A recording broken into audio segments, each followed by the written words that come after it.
Good afternoon and welcome to ZTN NewsBlitz. Let's take a look at our top stories. Government workers in Zimbabwe wrangle over union leadership. Zim leader challenges UN to accord Africa respect. Jose Sax sets the bar for saxophonists. And in sport, heartbreak for Marshall Munetsi in Europa League. A fresh wrangle is brewing among Zimbabwe's civil service labor unions. This follows revelations that the Apex Council, which represents all government workers, has been transformed into a confederation. It's now called the Zimbabwe Confederation of Public Sector Trade Unions. Sources who spoke to ZTN alleged the move was irregular and aimed at giving the current leadership a new lease of life after its tenure expired last year. But Secretary David Zatsunga maintains everything was done above board. Then came around to realize that there was need to come up with a confederation for public sector unions, which is registered as a labor center. The current Apex Council leadership, being the midwife of the confederation, being given the mandate to then lead it towards a congress where a substantive leadership will be elected. Progressive Teachers Union Secretary General Raymond Majongwe, whose union pulled out of the Apex Council, claims the new confederation is a sham. Basically, they've usurped powers. They've created an entity that makes them untouchable. The most important question that you ask yourself is, a confederation is a coming together of federations. Which federations are these that have created this? Hakuna kana federation imwe chete. Saka how do you create a confederation without federation? Zimbabwe's President Emmerson Mnangagwa says Africa should be allowed to claim its rightful place in the Global League of Nations. Speaking at the virtual 75th session of the United Nations General Assembly, the president said it is unfortunate that a continent with 16% of the world's population is not represented at the top table, the Security Council. It is deeply regrettable that reform of the Security Council and implementation of Africa's position has not been achieved. We cannot continue with a situation where over 16% of the world's population does not have a voice in decision making. This is a serious indictment to our avowed commitment to multilateralism and basic principles of natural justice. Nurses in Zimbabwe have said salary talks between them and their employer are private and will not be discussed in the media. Last week, healthcare workers rejected a 40% increment offered by government. There are reports that government has tabled an improved offer, but Zimbabwe Nurses Association President Enoch Dongo refused to give an update on the salary negotiations when ZTN contacted him earlier today.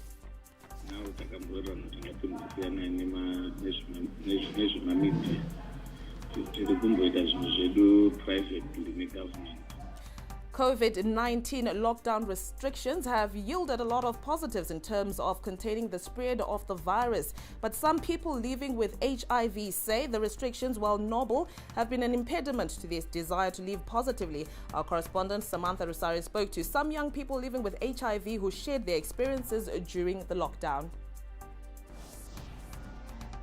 The coronavirus pandemic has swept across the globe, leaving irreparable damage. Many families have been separated with death, while governments, many of them, were caught unaware. National budgets were reviewed, while economies were greatly affected. But for young people living with HIV in Zimbabwe, the pandemic brought twice the trouble. Under lockdowns, security forces take over, and for civilians to travel, they need letters. At checkpoints, the young ones were asked to present their hospital letters just to confirm they have the condition. Security officers, the young ones say, would disclose the youth's status to fellow commuters, resulting in emotional torture.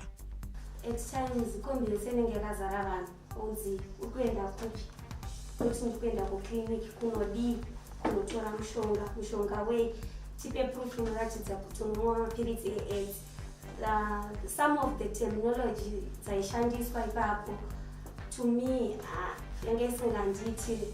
because for me ngatodisclose kune munhu wese ndatomuudza kuti I'm HIV positive. Hairstyles have also worked against the youth living with HIV. Particularly in my reviews, most of us who miss my roadblocks, once you go in the copy and stuff. And for you to explain, you go in the clinic and got shown a I've been here for. And at the end, of course, I'm just saying, could accidentally destroy or to move it a book, according to one, and For girls, it's worse. To them, the condition ended up sounding like a curse. Also,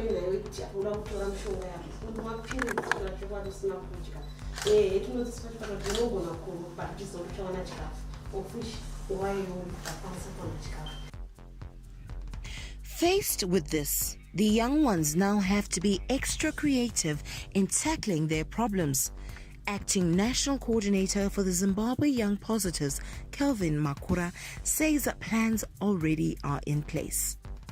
So, in this process, we actually were implementing what we call differentiated service delivery, where we identify within communities how people would actually be more comfortable for them to actually access services.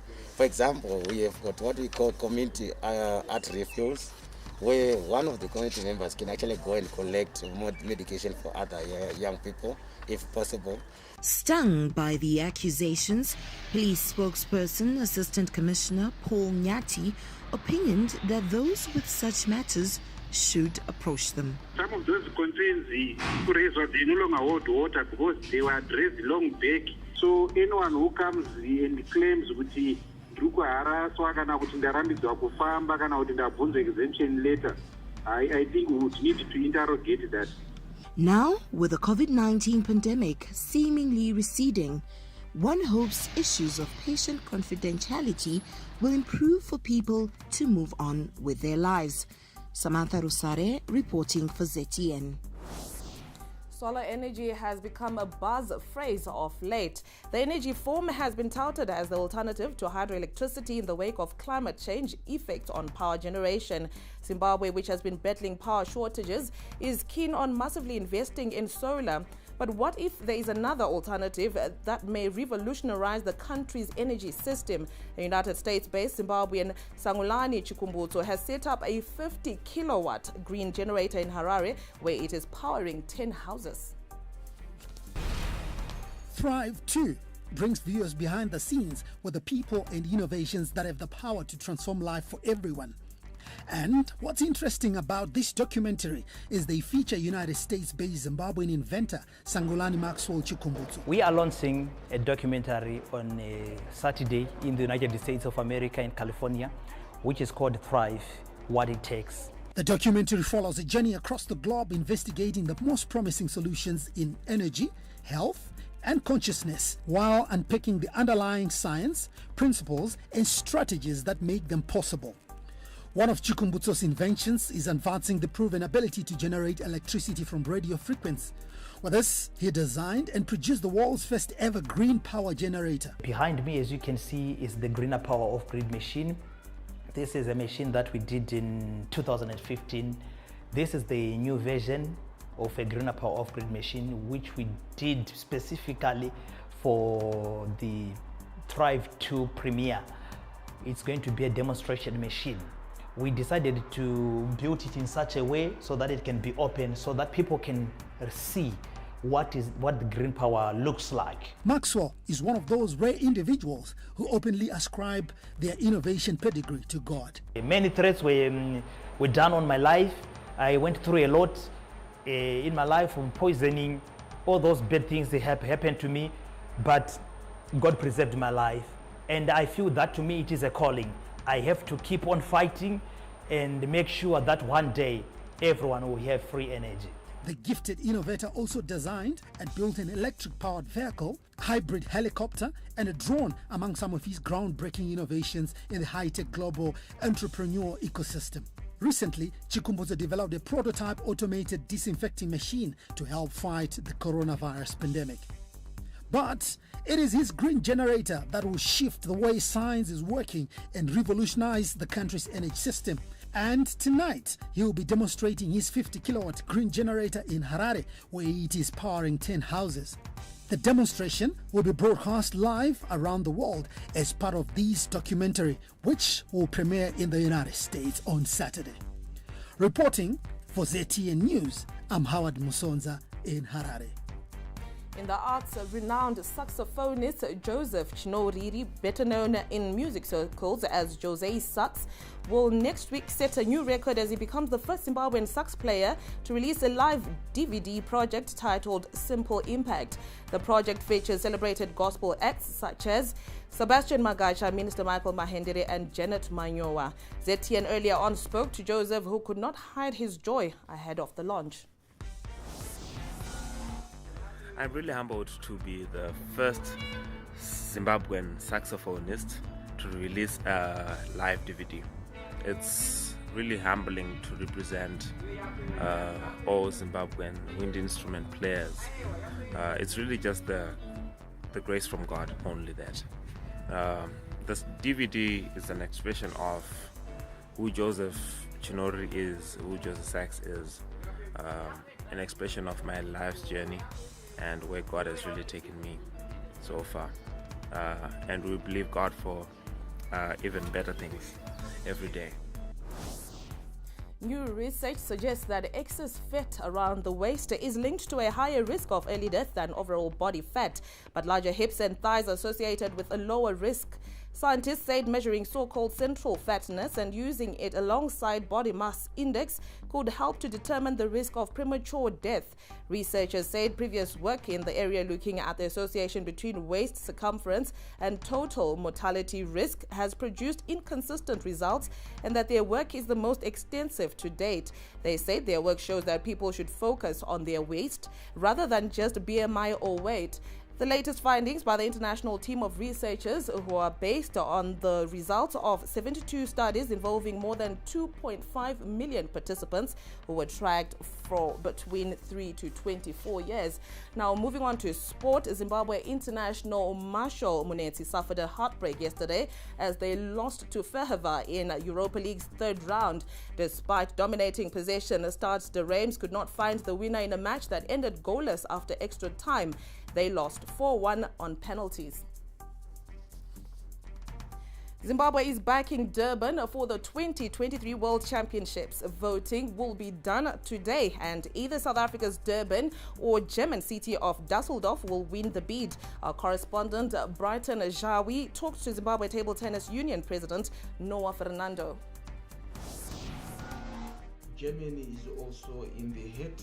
They also want to host this championship. But as Zimbabwe will stand with South Africa because we tend to benefit more if this event is hosted in South Africa. South Africa is closer to us as Zimbabwe. It means that more umpires, more coaches, and more athletes can actually attend this event. If the event is hosted again in our region, it means that we'll get to have more slots as a region to field our teams.